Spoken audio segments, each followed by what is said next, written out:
History rewards the innovator, the pioneer, the trailblazer. For over 30 years, Supermicro has been fueling innovators and visionaries with the industry's best computing resources. We have built the industry's widest portfolio of storage servers with the largest open ecosystem of leading storage hardware so that you can be first. Welcome to Supermicro's 2025 Open Storage Summit. Hello and welcome to Tiered Storage for AI Workloads, part of the Supermicro Open Storage Summit. I'm Rob Strechay, Managing Director and Principal Analyst. The AI revolution is not just transforming how business operate, it's reshaping the very foundation of enterprise infrastructure. And nowhere is the impact more profound than the world of data storage. As artificial intelligence models become larger, more complex, more deeply embedded into enterprise workflows, the demands placed on storage systems are intensifying at an unprecedented pace. From training massive multimodal models to serving billions of low-latency inference requests daily, AI workloads require more than just capacity. They demand performance, efficiency, flexibility, and intelligent orchestration across hybrid environments. The result is a dramatic shift in how storage is designed, deployed, and consumed. Next-generation storage solutions are being purpose-built to meet the demands of AI, capable of supporting high-throughput data pipelines, GPU-accelerated compute clusters, and evolving needs of model-centric application architectures. Enterprises are no longer thinking in terms of petabytes, they're planning for exabytes. And increasingly, they're doing so across a mix of on-premise, edge, and cloud environments. This surge in demand is being driven in part by the explosion of generative AI, which creates staggering volumes of data, text, images, code, video, and requires real-time access to massive training sets. But it's also being shaped by a broader industry pivot, a growing emphasis on inference over training. As pre-trained models move into production, businesses are now optimizing their infrastructure not just for experimentation, but for scale, reliability, responsiveness in live environments. Inference is rapidly becoming the dominant AI workload, and it's shifting the center of gravity in the storage world. Meanwhile, vendors are racing to deliver storage architectures that can keep up, whether it's ultra-low latency NVMe fabrics, feeding inference engines, hyper-converged platforms tuned for AI workflows, or intelligent data placement technologies that anticipate and adapt to dynamic usage patterns. The pace of innovation is accelerating. At the same time, the sustainability imperative looms large, driving new approaches to energy efficiency, workloads, distribution, and environmental impact mitigation. These challenges are not incremental, they're transformative. And they're giving rise to a new set of market dynamics as traditional infrastructure leaders and born-in-the-cloud disruptors alike compete to define the future of AI-ready storage. For hyperscalers and semiconductor giants to enterprise IT mainstays, everyone is rethinking their role in the new ecosystem. In today's conversation, we'll dig into the heart of the convergence, exploring how AI is reshaping the future of storage, what enterprises need to consider as they scale their AI operations, and how most forward-looking vendors are building for what's next. We'll talk about inference, data locality, sustainability, and new architecture of intelligence, because in the age of AI, storage is no longer a back-end function, it's a strategic driver of innovation, performance, and competitive advantage. And I'd love to welcome in my panel now. This is going to be really exciting stuff to dig into. Starting off with John Kim from NVIDIA, Kevin Tubbs from Weka, Giorgio Regini from Scality, Anders Graham from Kioxia, and we have Alan Liu from Supermicro. Welcome on board, everybody. So first off, I think what I would love to do is kind of get the impression from the panel of what your companies see as we look at tiered storage and as we dig into how this is transforming the actual infrastructure of AI. So John, I think we're going to start with you. Great, Rob. Let me go ahead and start out by talking about some of the tiers of storage that we see for training and inference in the world of AI. So first, in AI training, this is creating the models that we see running AI, doing queries, things like ChatGPT and other models. And so typically with these models, you start out with a data lake. You have a lot of data out there, and this is usually on hard drive. Could be a mix of hard drive and flash, mostly hard drive, and it could be file or object storage. And the key is it's very large, and the performance has to be good, but doesn't have to be great.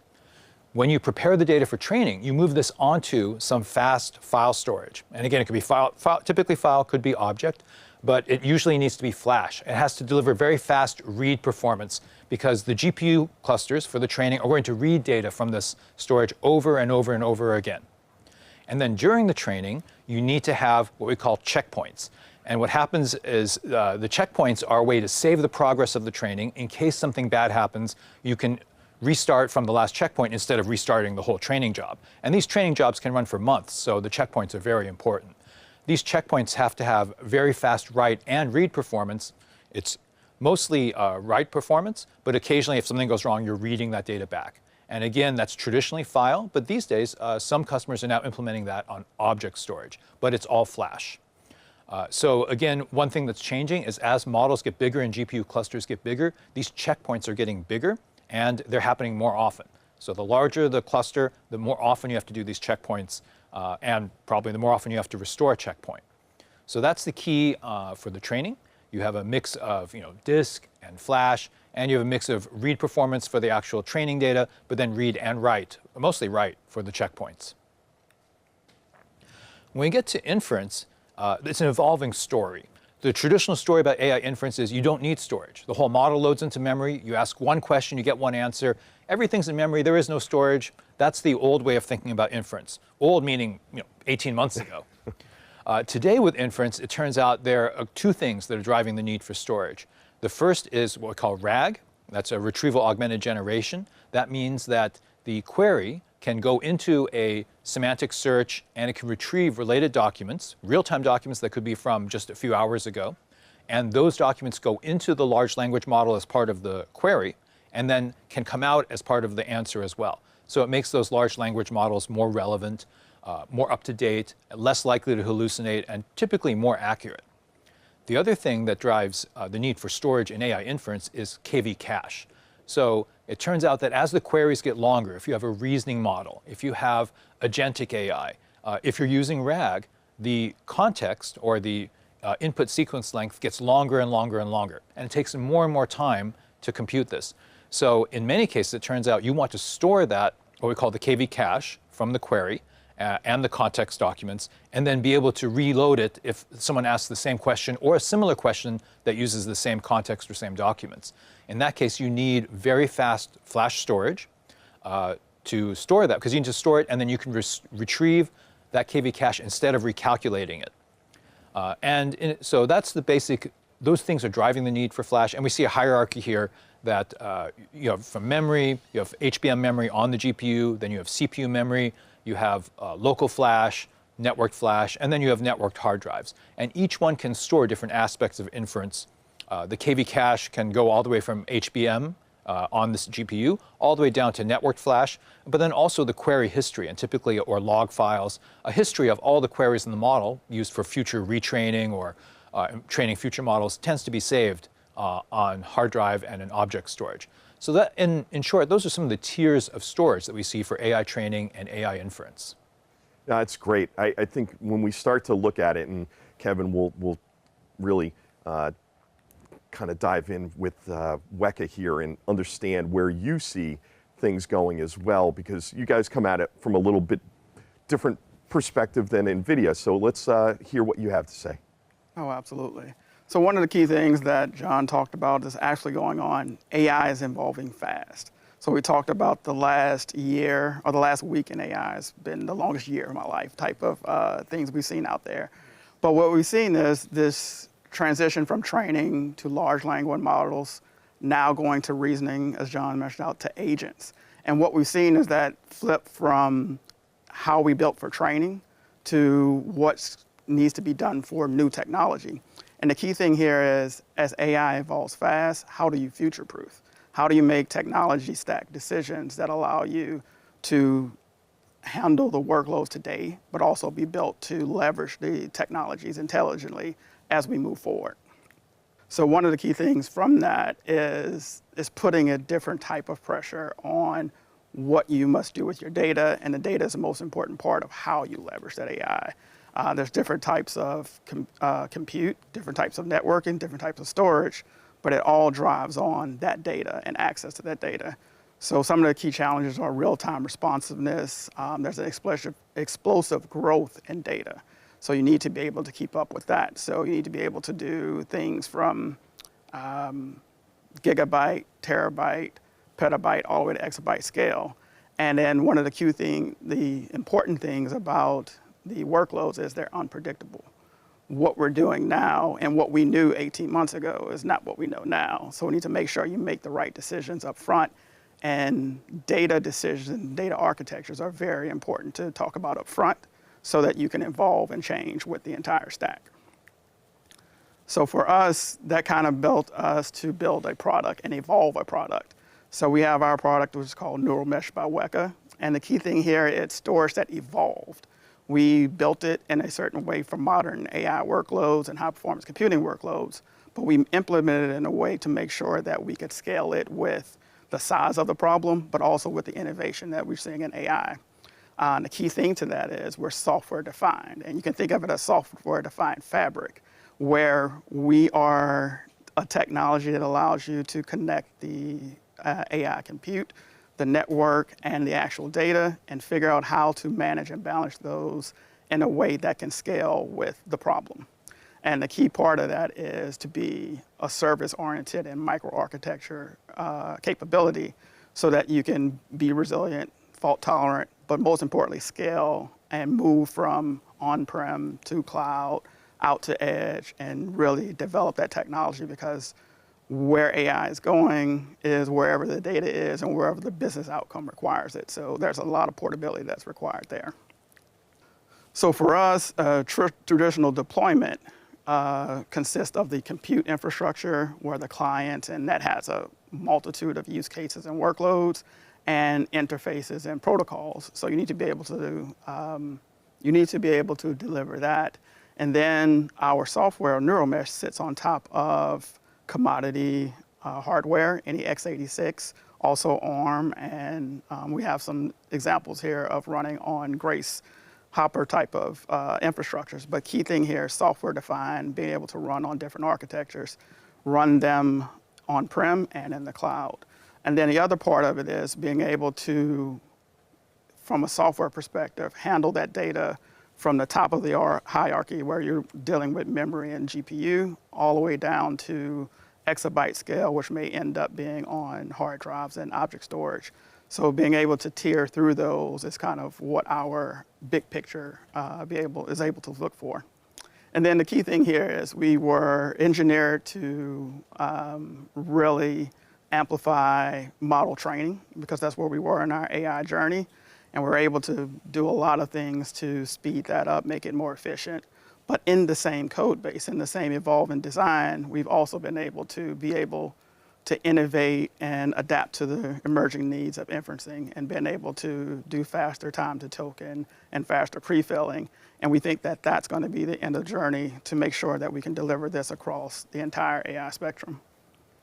Yeah, I think that makes a lot of sense as you look at that. And I think, again, as you were talking about that and how you're serving that out as files and being able to, manage a lot of data across there, it becomes super important, like you said, all the way out to edge, because when we look at it, inference is not going to just live in the data center. It is going to be distributed.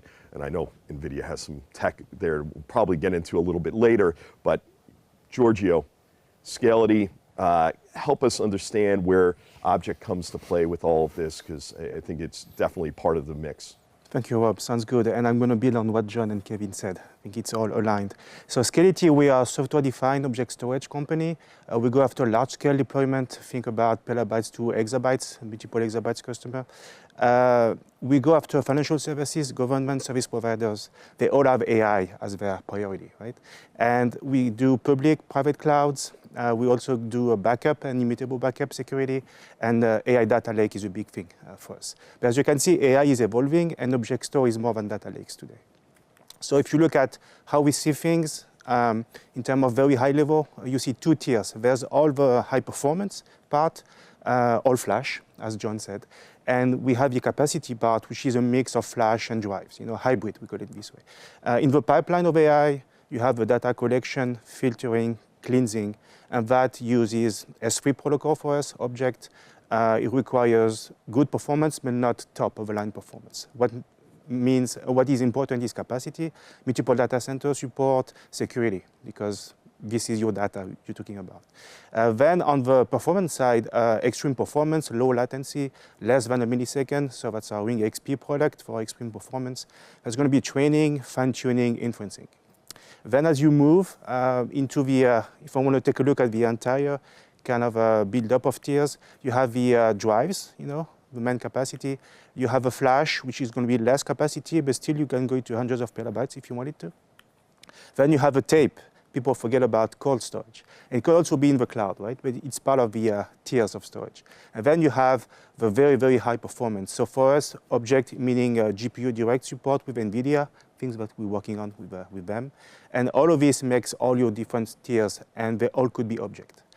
We work a lot with Weka, and when we do, Weka acts as the tier 0 and tier 1, doing the GPU direct connection and doing the file interfaces and tiering into our different Scality tiers in the backend. Joint customer of Supermicro, Weka, and Scality. It's Yukon, and it's an example of everything we said. It's AI-based for genomics, and they actually do Weka as a front end, Scality for 90% of the capacity. So if they need more capacity, it's going to go into the object store. And Weka is going to be here for the high performance. And they also tier to the cloud, and they tier to Azure. So they have the entire spectrum of high performance, the main capacity, and the archive into the cloud. Yeah, and I think that's critical, is that it's, and I think, Kevin, you talked about it as well, it's around putting the architecture in place, and I think that's what we hope that people will get out of this session, is that understanding where they're going and how to start thinking about architecting the next, journey in storage for them, especially from a tiering perspective. So, Anders, Kioxia, help us understand where you guys play in this and how you help drive this innovation as well. Yeah, thank you, Rob. My name is Anders Graham, Senior Director of Marketing and Business Development with Kioxia. So Kioxia is a leading worldwide supplier of flash memory and storage. We initially were part of Toshiba, spun out, renamed as Kioxia in 2019. We own some of the world's largest fabs in Japan, make both memory and SSD technology. So SSDs, which is my focus, that's where we're really seeing a lot of growth due to AI. And there's really two key areas to focus on. The first one is high performance. So we're seeing the need for higher throughput, particularly in some of these areas of the AI lifecycle, especially on the training and the inference side. So there we're seeing a lot of the PCIe 5.0 SSDs really become kind of ubiquitous for their higher throughput. Some of the form factor updates are becoming more common now in the market. So E3.S, for example, is something that was built just to be a more efficient flash device. It's just 2.5 inches, so that's really starting to grow in those areas. Also, E1.S is now being used in a lot of the NVIDIA reference architectures for near storage, near GPU storage. So that's becoming more common. But PCIe 5.0 is really the trend there, and with Kioxia, we have our CD8P drives today, and our next-gen drives coming out soon, CD9P. Same thing with our enterprise. We have our CM7 drives for the highest throughput, and CM9 drives coming out soon with our BiCS8 flash to replace the CM7. On the E1.S side, we have the XT8 product as well. So The other piece is the capacity. So we've talked about the need for high capacity on the AI, data ingest phase, these huge data lakes that we're dealing with. So there's been a lot of innovation in that space. We're coming out with a product called the LC9, and that uses our BiCS8 technology as well, our next-gen flash. And typically, I don't talk too much about the underlying flash technology. 3D flash has become ubiquitous in the market. It's commonplace. But the one issue that we've seen with 3D NAND is that as we scale the layer count, it's also scaling the CapEx, which is problematic. So it's becoming more and more expensive to develop higher layers. So with the BiCS8, Kioxia came up with something called CBA technology, which is CMOS bonded directly to array. And that enables a couple things. The first thing is that it enables us to eliminate some of the peripheral, the circuitry in the peripheral, which enables us to do a lateral shrink, which makes it so we have a more efficient NAND product. And so what we can do is have higher densities with the same layer counts. So that's key, and that will help reduce our CapEx, and that's really what's driving the higher capacity drives. The other piece is we can separate the CMOS from the cell array, and that actually enables us to apply the optimal thermals to each, which can help us with power efficiency and also increase the performance. So we're seeing 30% higher performance now at the same power. So that's a big difference. And just to kind of button that up with the high capacity play, we have a 2 terabit QLC die now with BiCS8. And so with a 2 terabit die, you can have a 16 die stack that's 4 terabytes in a single package. And with 32 packages on a PCB, that's how you get to your 128 terabyte drives. And so this is now a very easy way for Kioxia and others to get to that capacity level.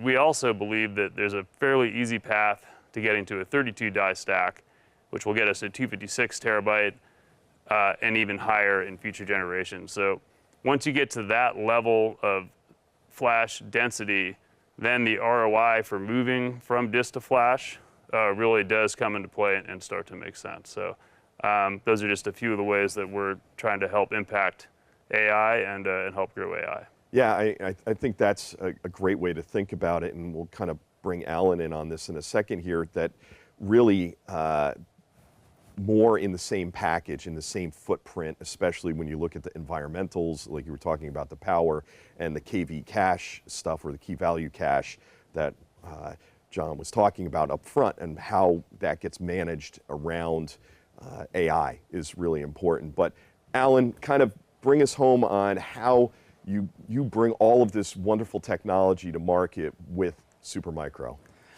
Okay, thanks, Rob. In past 12 months, the explosive growth of AI workload has brought a huge challenge to AI infrastructure and the data center. The demanding on more powerful compute and high performance storage, fast and low latency network, as well as the bigger size of the data center get much higher. Supermicro has been working very hard with our partners to provide optimized end-to-end solutions to address this market need along the entire data path. Supermicro just released a new data center building framework. It's named the Data Center Building Block Solution, DCBBS. It is a fully integrated, balanced, designed data center building solution. It has comprehensive elements for data center building, including rack level and storage level building blocks that include compute, storage, network, as well as the environment blocks like thermal management and liquid cooling stuff. Also, it includes the design services and the professional services. Our AI infrastructure architecture is with performance, capacity, scalability, and cost effectiveness in mind. In the application tier, we have Supermicro AI servers that fully utilize NVIDIA AI products like HGX series, BG series and NVL series. We also, by the way, we also have a Grace CPU-based server. That is our demo unit. And as well, we have a Bluefield 3 based storage system that is JBOF. Supermicro products work with NVIDIA network equipment seamlessly. We support CX series and Spectrum switches for InfiniBand and Ethernet. In the storage layer, that is a tiered storage, just like Kevin just mentioned, Weka is managing the data platform. It runs on Supermicro petascale all-flash storage servers. On the tier side, Meka also coordinate with object storage like Scality for the capacity tier and with the cost-effective in mind. And there are also NCP certified reference architectures that customer can purchase and deploy quickly with a guaranteed performance and quality. In the whole architecture, SSD plays a very important role. Kioxia SSD enabled high capacity and high performance for the media, just like Anders mentioned. The whole idea is that to provide the customer a quick and easy way to build large-scale AI infrastructure with ready-to-use products. It is easy to purchase, just a very few SKUs from a single vendor. For example, we build xAI closest with 6,144 HGX systems in 122 days. This is a huge benefit for customer.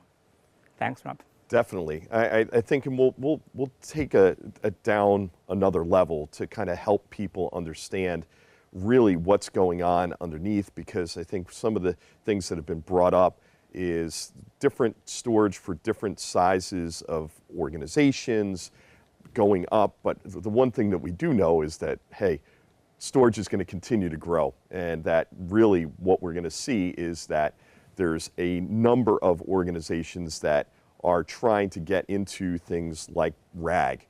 So John, why don't you kick us off here on the question and answer side with the fact that, you know, you mentioned RAG, and it's people might not understand exactly what that does to the infrastructure and how it really needs to flow, and you guys kind of sit at that data flow layer. So. Yeah, Rob, absolutely. So I briefly mentioned RAG as one of the two big drivers of the need for storage in inference.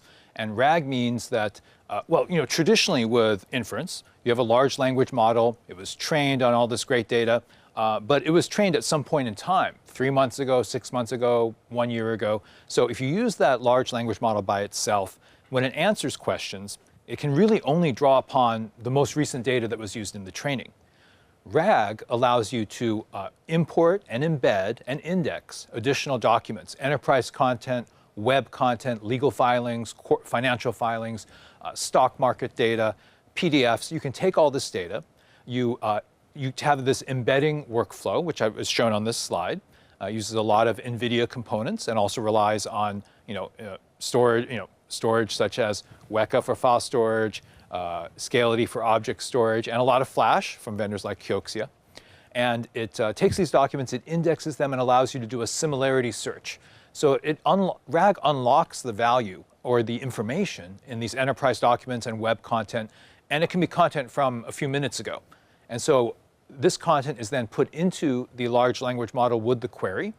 And the most relevant content is taken from the RAG database, and you have there's a vector database that does similarity search, and it's put into the query into the large language model, and it makes the answers more relevant, more accurate, but it also drives the need for storage. So as Alan mentioned, when people are doing RAG, they typically want systems built on an NVIDIA reference architecture, which we call MGX, HGX, or NVL. Supermicro makes versions of all of these. And for the documents, they typically want file or object storage. or both. And then for the vector database, they need very fast flash storage because it's something that is used to index and retrieve those documents. So essentially, RAG unlocks the value of the content, but it drives the need for tiered storage for AI inference. Yeah, I think that's one of the things that as people look at inference and RAG, and as you go towards agentic, which again could have all of these components plus traditional AI or ML and other types of tooling. But let's kind of jump a little bit deeper. Kevin, when we're talking about RAG and RAG pipelines and really the challenges of AI, I want to kind of help us understand what's going on with, again, in those places where you're seeing all of the RAG and the different efficiencies that need to be gained and overcome.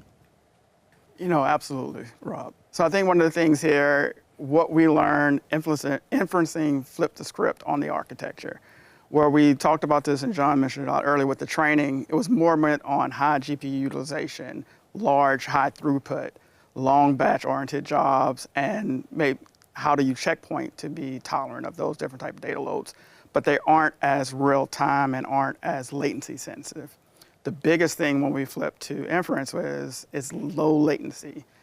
How long you wait to that first token, and to your point about agentic workflows, that creates what we call multi-turn. So it's going to actually create a lot more intermediate data and a lot of intermediate tokens in the meantime. So there's also this real-time need for bursty access to data, including the different levels of RAG. And those are one of the things that we realize that it's very important to understand and look at. And also you have to have an efficient use of that data and context and retrieval. So it's not just how much throughput, it's the low latency and the combination of those things.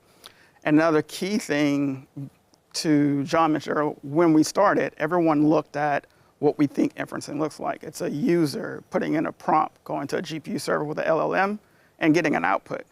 But that's not really the case. What it actually looks like is what John showed, that workflow of RAG interacting with vector databases, interacting with graph databases and other use cases. And what we're learning here is there's a lot of complexities in this that has to be understood from an architecture perspective and collaborated. And I think one of the bigger things that we've gotten out of it is it's now a collaboration between NVIDIA and Scality and Kioxia and Supermicro. And how do we solve this problem?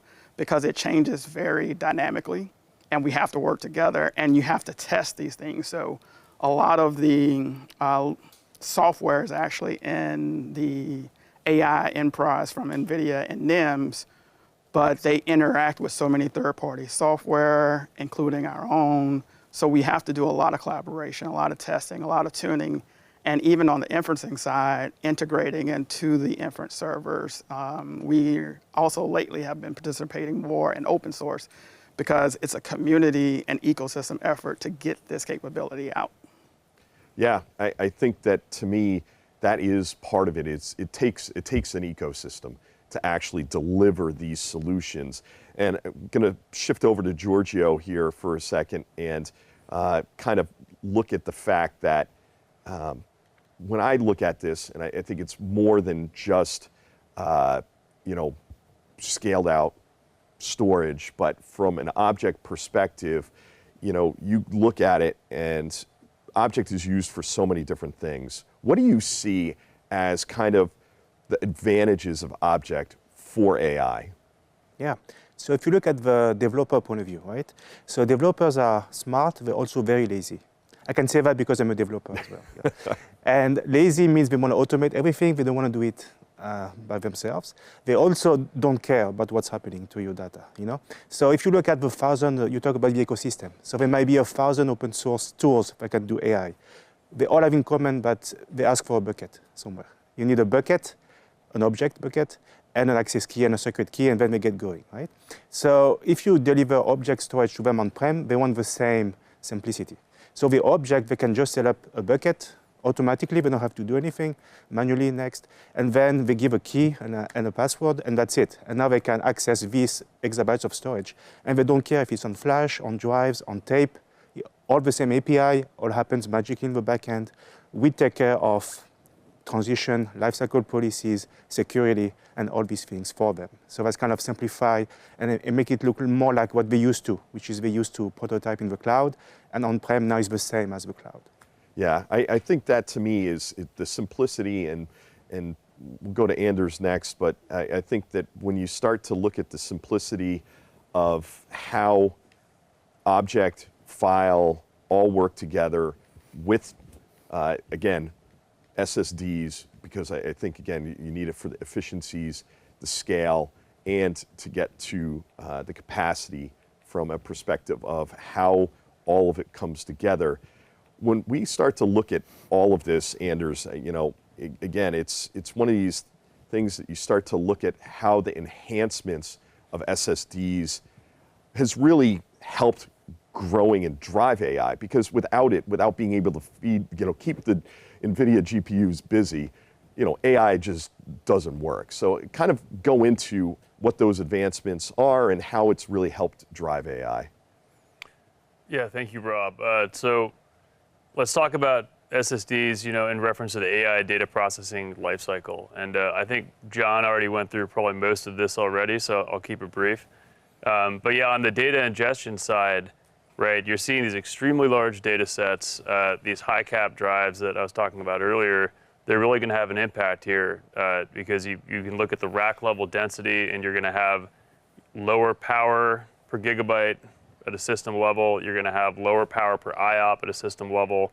And as you know, data storage architects start to determine how to utilize these high cap drives in their infrastructure, I think it's going to make a big difference longer term. And so I think the high cap innovation is going to be a big piece.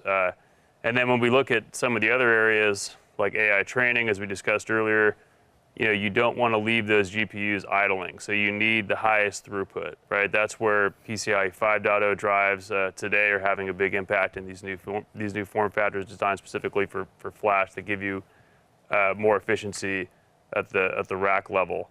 And there's certainly room for innovation in this space.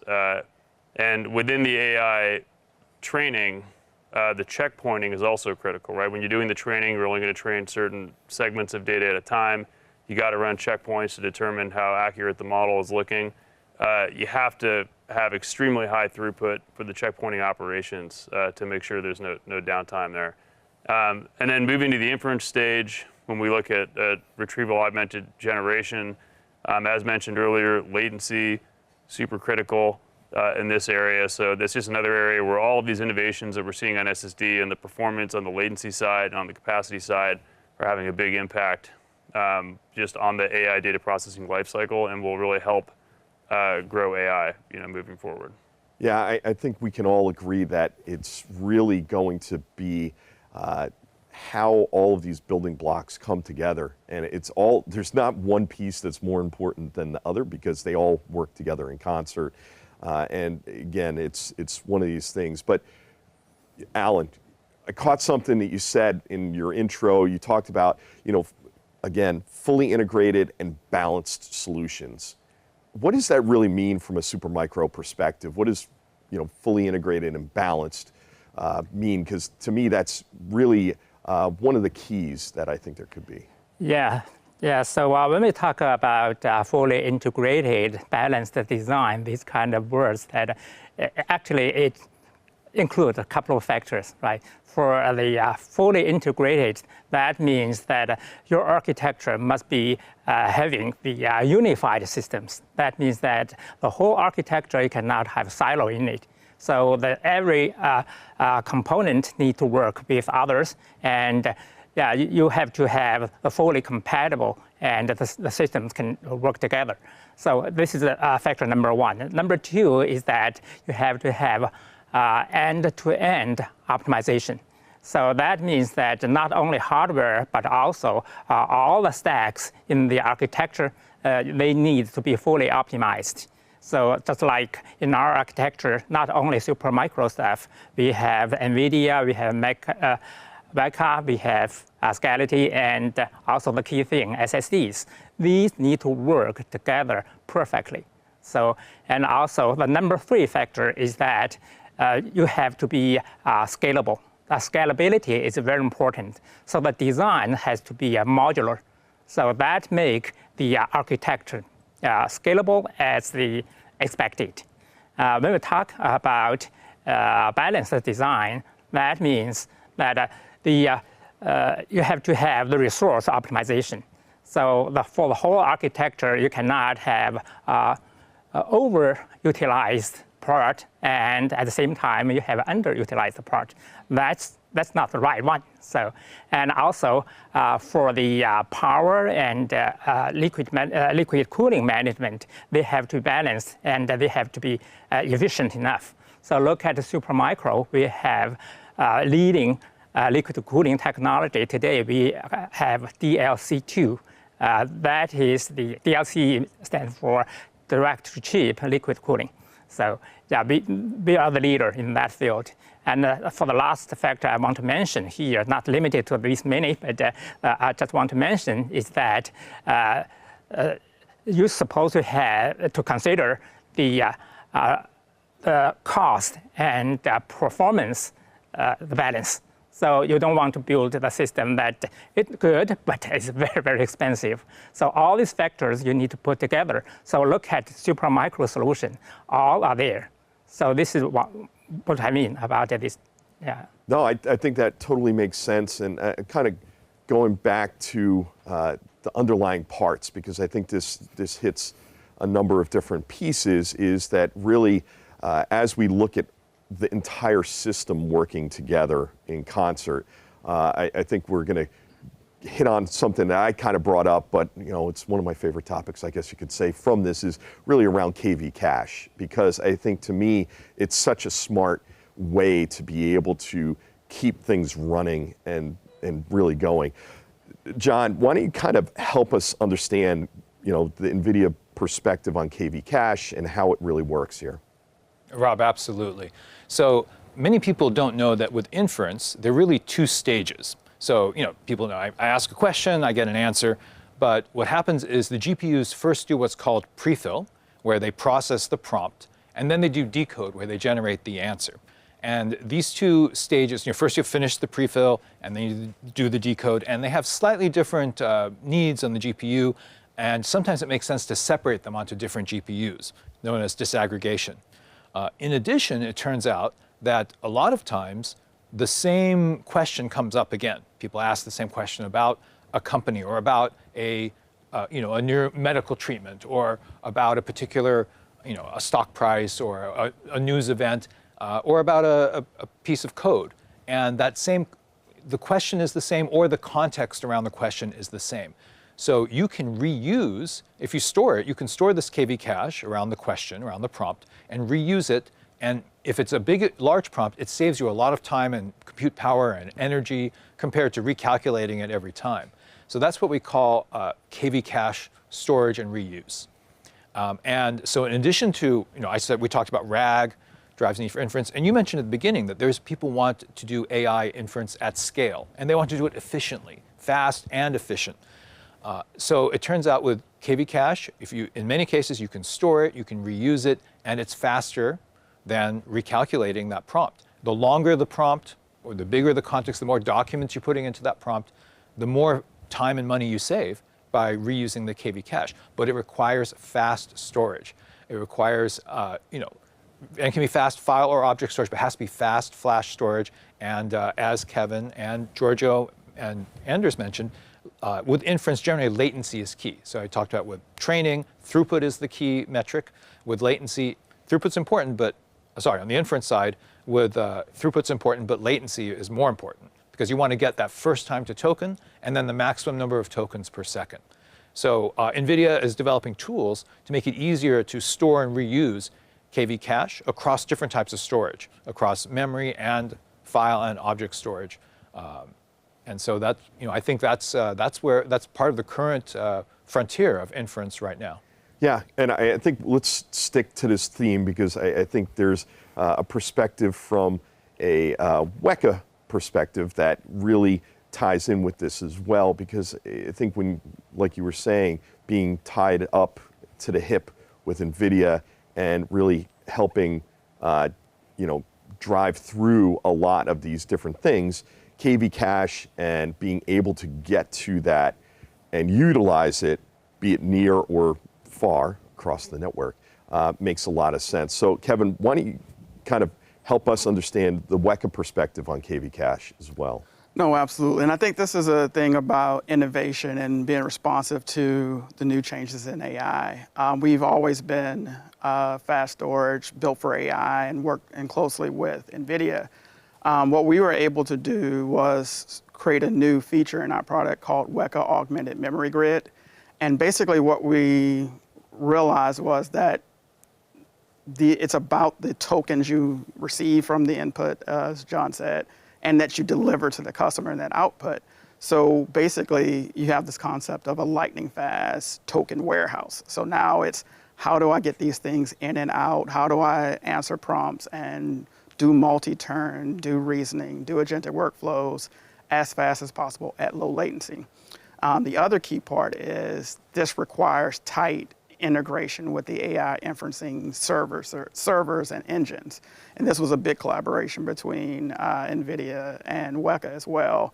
So as they started developing new tools, we already leveraged GPU Direct Storage, or GDS, but as they developed tools that were highlighted, that were geared toward inferencing, we were able to innovate and develop right alongside of them.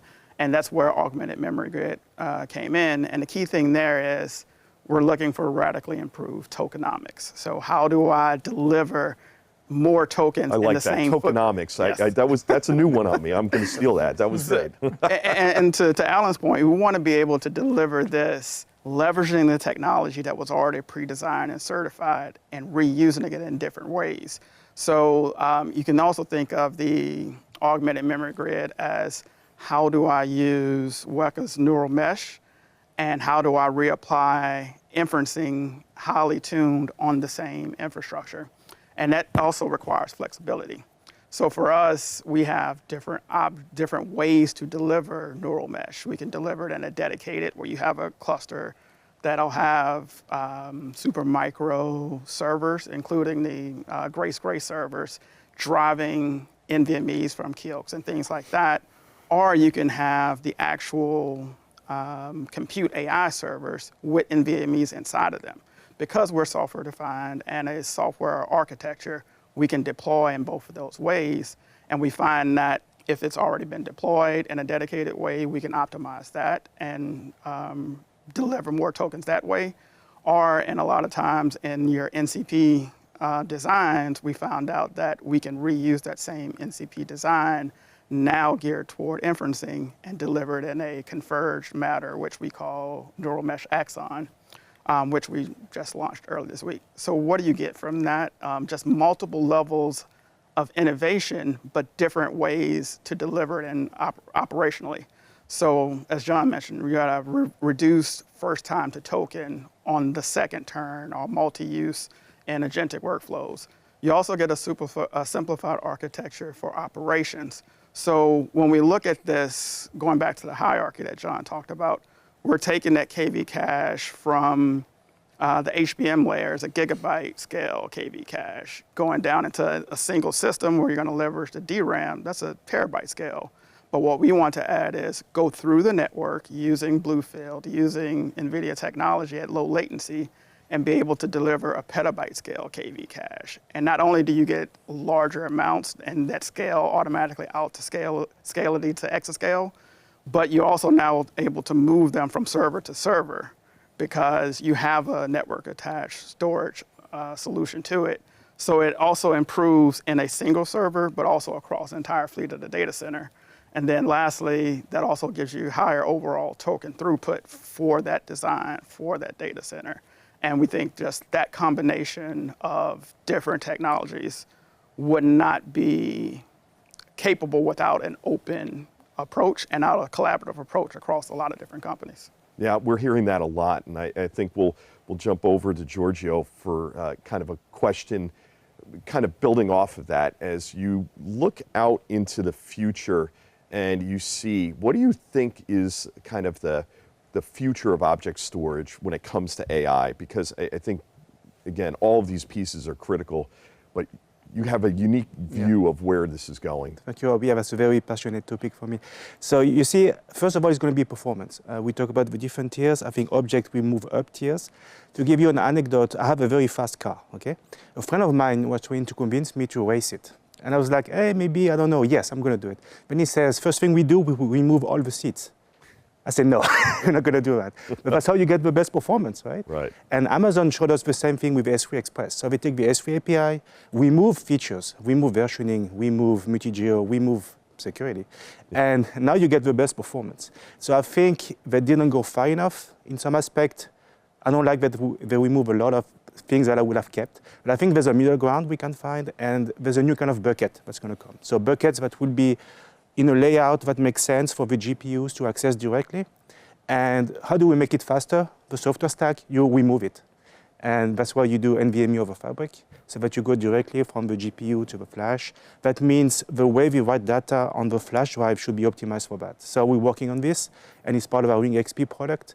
How do we optimize the layout of the data, remove the features you don't need, so you get the best performance? So that's one part. The other future of object is, as you see, there's a lot of people went to AI very quickly because we didn't want to lose out, but they forgot a few things. And so security, I think, is part of it. So you would see object being used more and more because of all the security aspect that comes from it. There's also these things like a vector database. So how come you have such high security on your bucket, but the vector database has a basic REST API with nothing else? Yeah. So it's going to be becoming part of the object store. So you will see more and more features that are outside of the object store become native object store API features, so that you get the same control, the same access tokens, the same kind of namespace. That totally makes sense. And I think, again, when we start to look at how all of these come together, I think we're living in the first couple innings of AI and inference and RAG and going toward, agents are all the talk this year.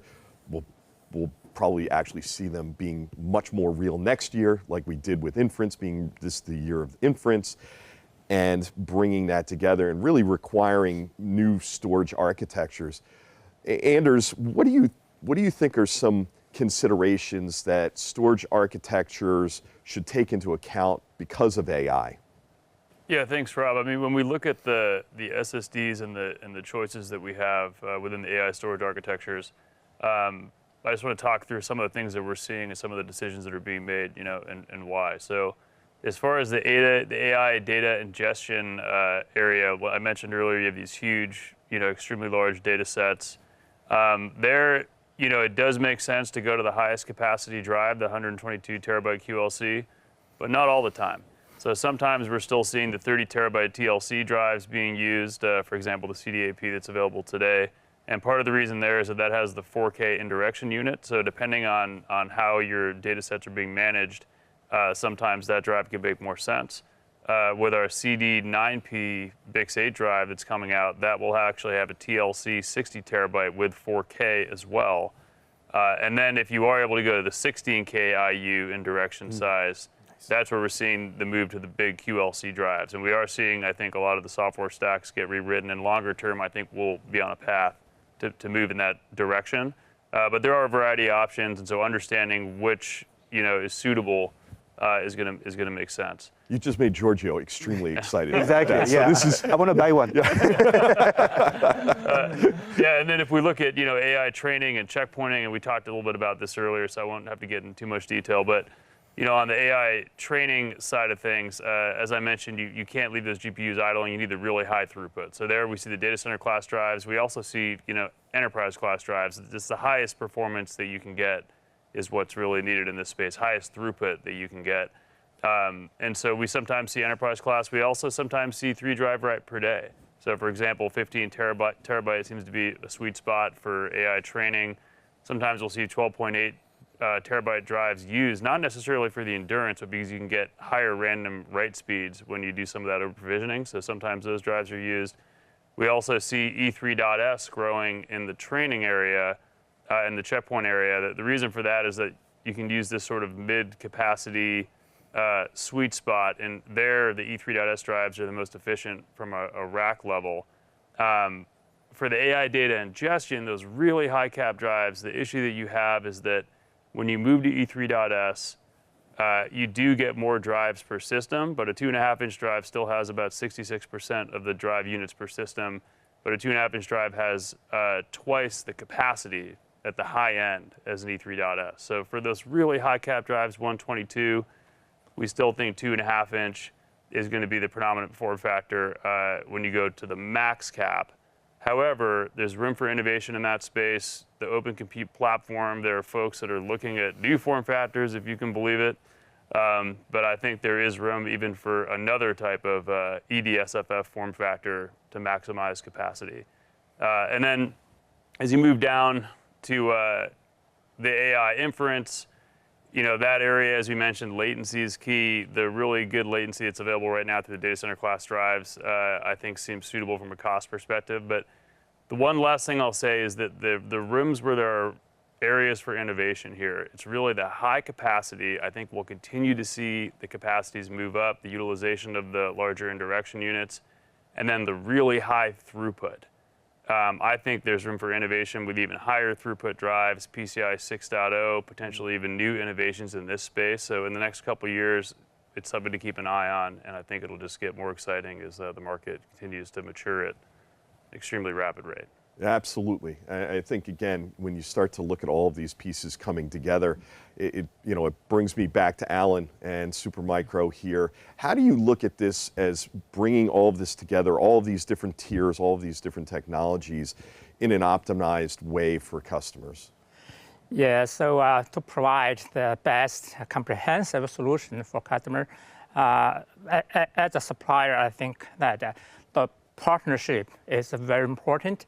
So Supermicro has been partnered with these vendors together for a long time, and we earn the trust from each other. So we have been working together for each other. From a Supermicro's perspective, we have a lot of resources to work with our partners from various levels, from research, engineering, production, even the business, that we move along all together as a virtual team.